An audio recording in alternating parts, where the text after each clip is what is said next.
یہ 20 تک لمٹ ہے میرے خیال میں. 2 دن ہمارے پاس 2-3 دن اور رہ گئے ہیں. علی ان صاحب چیزوں پہ آپ فوکس کریں, لیکن وہ ساری چیزیں تب ہوں گی جب آپ عمران خان صاحب جیسے لیڈر کو آپ نے اندر رکھا ہوا ہے. ملک کے مسئلے کیسے حل ہوں گے؟ علی صاحب 2 چیزیں ہیں. آپ نے ڈاکٹر عافیہ صدیقی کا مسئلہ اٹھایا, اس پہ سردار اعجاز اسحاق خان اسلام آباد ہائی کورٹ کے جج صاحب کا اہم حکم نامہ جاری ہوا ہے, جس میں انہوں نے کہا ہے کہ ہمارے جو وزارت خارجہ کے خط کا جواب ہے وزیر اعظم کا, وہ ادھر سے آیا ہی نہیں ہے. امریکی سفیر سے طلب کر کے جواب پوچھیں کہ آپ کے جانب سے جواب کیوں نہیں آیا گیا, کہ آپ نے اہمیت نہیں دی.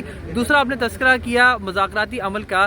کل سینیٹر اعجاز چودھری کے پروڈکشن آرڈر پر عمل درآمد نہیں ہو سکا. آج ڈاکٹر یاسمین راشد نے بھی خط لکھ دیا ہے اور کہا ہے کہ بلیٹنٹ یہاں پر خلاف ورزی ہو رہی ہے آئین اور قانون کی.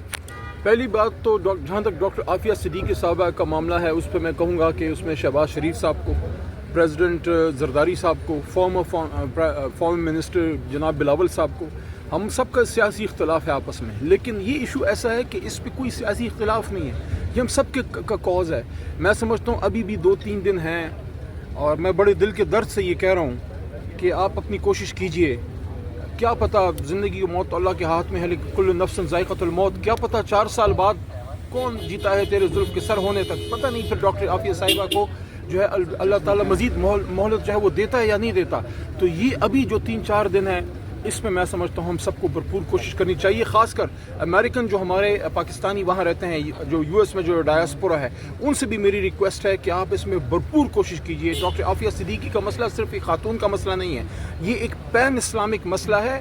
امت مسلمہ کی بیٹی جو ہے وہ 20 سال سے اغیار کے نرغے میں ہے, اور امت مسلمہ جو ہے وہ چین کی بنسری بجا رہا ہے. جہاں تک آپ نے مذاکرات وغیرہ کی بات کی ہے, مذاکرات کا رزلٹ نکلنا چاہیے. اس میں سمجھتا ہوں کہ دونوں طرف سے تھوڑا سا احتیاط کرنی چاہیے گفتگو میں, تاکہ مذاکرات کامیاب ہوں. لیکن میں سمجھتا ہوں کہ جو پروڈکشن آرڈر کا جہاں تک تعلق ہے, کل سینیٹ آف پاکستان جو ہاؤس آف فیڈریشن ہے, مجھے اعزاز حاصل ہے کہ اس اتنے بڑے ایوان میں بطور پارلیمانی امور کے ایک چھوٹے سے منسٹر کے میں جاتا تھا. میں نے وہاں بڑا سرو کیا ہے. سب سے بڑا ایوان ہے. اس کی خوبصورتی یہ ہے کہ اس میں آبادی کے تناسب سے نہیں, پشتونخوا, پنجاب, سندھ, بلوچستان سب کو ایکول ریپرزنٹیشن ہے. ہاؤس آف فیڈریشن کی کل بے توقیری ہوئی ہے. ان کے آپ نے جب پروڈکشن آرڈر جاری نہیں کیے تو آپ نے کسی اور کو نہیں, اپنے آپ کو بے توقیر کیا ہے.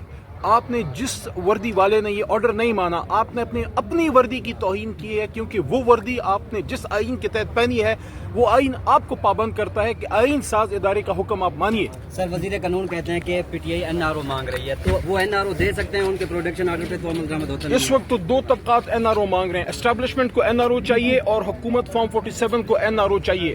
این آر او دینے والا صرف ایک شخص ہے, عمران خان. اچھا سر ایک بات بتائیے گا, کل اعظم رضی تارڑ نے وعدہ کیا ہے کہ آپ کے دور میں بھی پروڈکشن آرڈرز کی بے توقیری ہوتی رہی, خواجہ سعد رفیق کے پروڈکشن آرڈرز, اس کے ساتھ ساتھ دیگر جو اسیر ثناء اللہ کے, اس وقت تو آپ منسٹر تھے. بالکل ایشو کیے جانے چاہیے تھے, اگر نہیں ہوئے غلط ہوا, لیکن ہم نے بہت سو کے کیے بھی. میاں شہباز شریف صاحب کے کیے, خواجہ صاحب کے کیے, آئی تھنک احسن اقبال, سب کے پروڈکشن آرڈرز جو ہے وہ اسد قیصر صاحب جاری کرتے رہتے تھے. لیکن اگر کسی کے نہیں ہوئے, میں غلط کو غلط کہوں گا, ہونے چاہیے تھے. لیکن ہم نے جتنے پروڈکشن آرڈر جاری کیے, پریشر میں اسد قیصر صاحب نے جاری کیے, آپ اس کا تقابلی جائزہ لے لیں کہ اب زیادہ جاری ہو رہے ہیں یا تب زیادہ جاری ہو رہے ہیں. بہت شکریہ.